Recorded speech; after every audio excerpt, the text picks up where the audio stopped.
I've lived in Virginia Beach my entire life, and I personally haven't seen so much change so much as I've seen the problems of flooding and how it impacts a lot of the area, basically. Like, I've had weeks or periods of time where I couldn't go to school just because it was the aftermath of a hurricane, or there was just a really bad flooding event, so they delayed school, or I was just beginning to see how flooding was impacting my life in general, and noticing that it's bad in certain areas, but it's worse in others, and there's stuff we could do to help other people. So I wanted to be a part of that because I realized it was a problem that wasn't affecting just me, but it was affecting my whole area.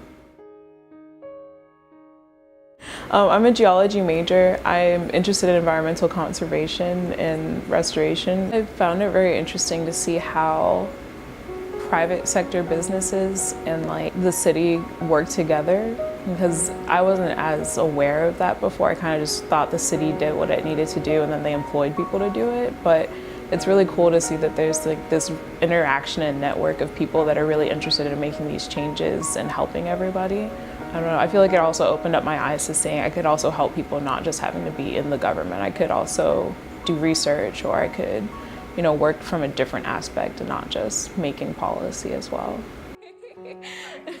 Switching it up.